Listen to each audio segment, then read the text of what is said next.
Antarctica is touted as one of the most haunted places in the world. Sure, this is based on the number of ghosts per capita, but with a population fluctuating between around 1,100 brave folks in the winter to 4,400 during the summer, there is said to be roughly one perturbed spirit for every 9 people that inhabit the desolate continent.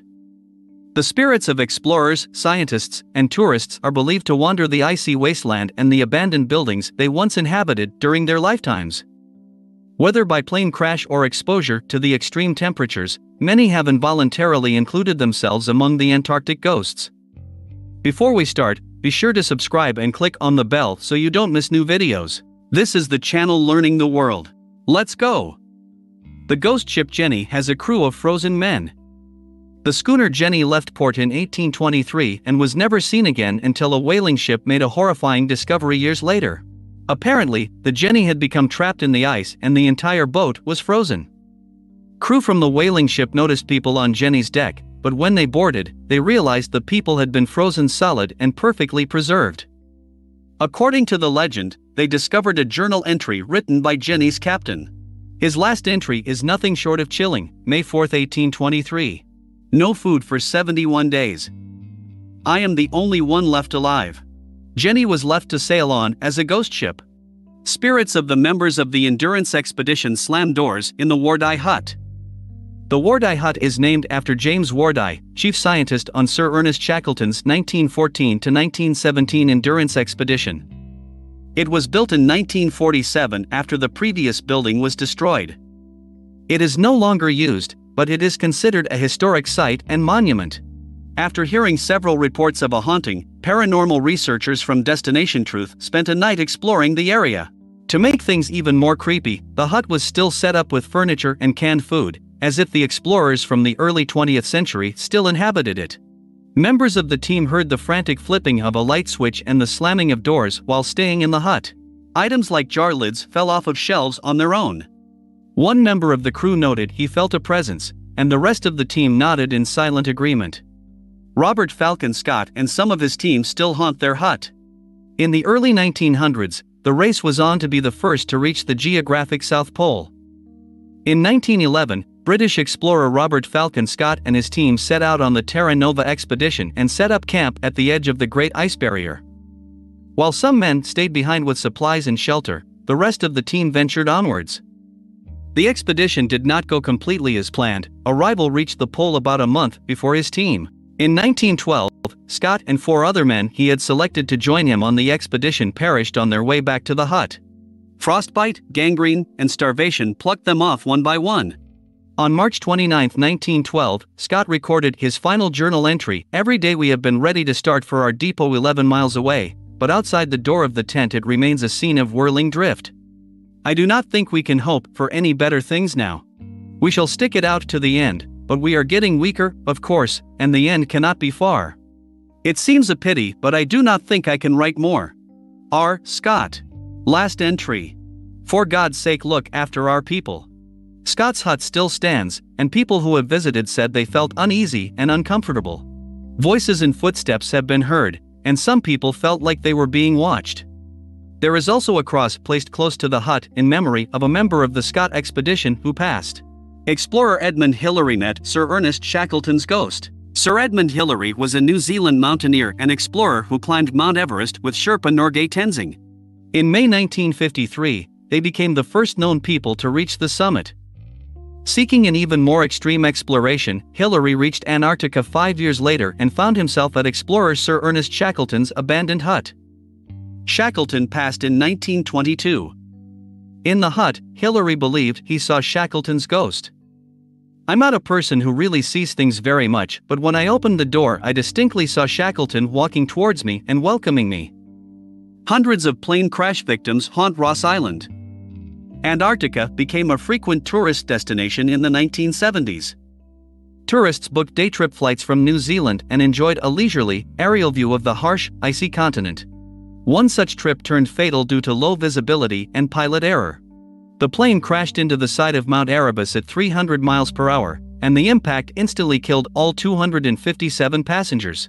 Apparently, the corpses were stored at McMurdo Station, an American base on Antarctica's Ross Island, and many visitors to the site believe the ghosts of the people are still hanging around. Visitors claim to hear voices, see short trails of unexplained footprints, and feel strange presences. One McMurdo station worker remembers, "As soon as I entered, something was weird. I took a couple of steps in, and the hair on the top of my head stood on end. Footsteps upstairs, undeniably footsteps. A slow cadence of footsteps. I froze. It went from the back of the building to the front. Whale bones and spirits covered Deception Island." Deception Island once housed an old whalers' station, and the bones from their slaughters can still be found on the beach. The station was abandoned during the Great Depression when oil prices fell, and it was repurposed as a British base during World War II. The station still stands along with the containers used to boil whale fat, which are now coated with rust. Some visitors to the island have claimed to see apparitions and light orbs, and a few have heard voices. Paranormal researchers from Destination Truth visited the site and heard a few very unusual loud bangs and saw a shadowy figure. They also caught a thermal signature in a window and heard what sounded like an SOS code being tapped inside a shack. Antarctica is full of creepy ghost towns. Ever since humans have attempted to conquer Antarctica, they have left evidence that they were there. Because of the continent's inhospitable conditions, failed industries like whaling, and geographical inaccessibility, parts of Antarctica are littered with abandoned buildings and other structures. Military bases, research stations, huts, and whaling factories transformed into creepy ghost towns covered in rust and ice. Even a few abandoned ships can be found in the bays.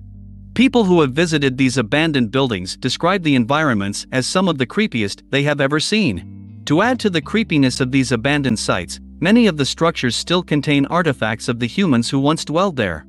Sometimes, the residents died or decided to leave without taking everything they had brought, such as furniture, books, and blankets. Because of the cold temperatures, the food items explorers and researchers brought with them have been preserved. Thanks to warmer temperatures in the polar regions, the stored seal blubber in some cabins has started to go rancid, only adding to the spooky, hostile vibes of Antarctica's many ghost towns. Antarctica has subglacial ghost mountains no human has ever seen.